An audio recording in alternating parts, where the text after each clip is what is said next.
Di balik kisah sejarah perjuangan bangsa, ada satu nama yang selalu disebut dengan penuh rasa hormat, sekaligus penuh misteri. Kat Nyak Dien, pahlawan wanita dari Aceh. Namun, tak banyak yang tahu bahwa di balik keberaniannya melawan penjajah, masyarakat Aceh percaya Kat Nyak Dien bukan hanya pejuang biasa. Ia sakti. Ia bisa menghilang. Ia kebal senjata. Dan hingga hari ini, roh pejuangnya diyakini masih menjaga tanah Aceh.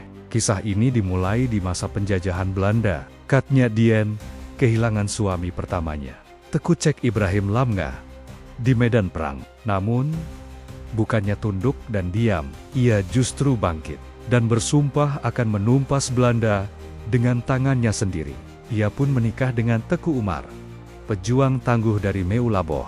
Bersama, mereka memimpin pasukan gerilya yang membuat Belanda kewalahan. Tapi yang membuatnya ditakuti adalah hal-hal di luar nalar.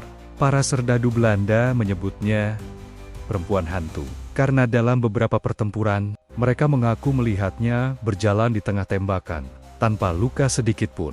Ada yang mengaku menembaknya langsung, tapi pelurunya tak pernah menyentuh kulitnya. Ada juga yang berkata, Kat Nyak Dien bisa menghilang dalam kabut, lalu muncul di sisi lain hutan dalam sekejap. Konon, Kat Nyak Dien memiliki ilmu kebal yang diwariskan oleh keluarganya.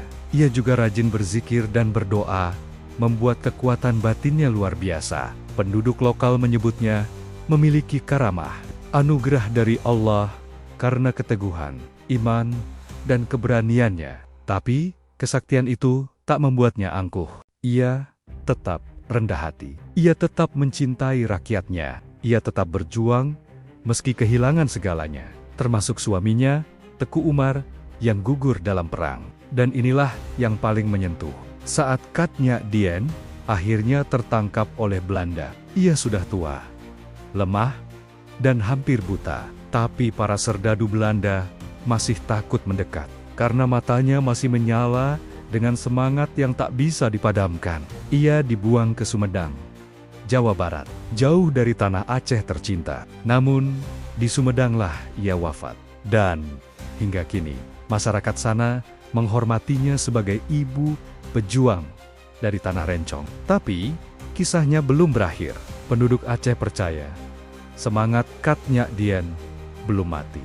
Jiwa dan kesaktiannya masih menjaga tanah Aceh dari segala penjajahan, baik yang nyata maupun tak kasat mata. Beberapa pejuang modern bahkan bermimpi bertemu beliau. Ada yang merasa dilindungi saat berdoa di makamnya.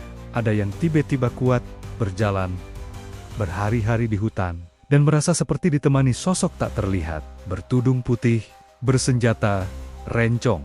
Itulah Kat Nyak Dien, pejuang sejati, perempuan sakti, dan penjaga abadi dari tanah Rencong.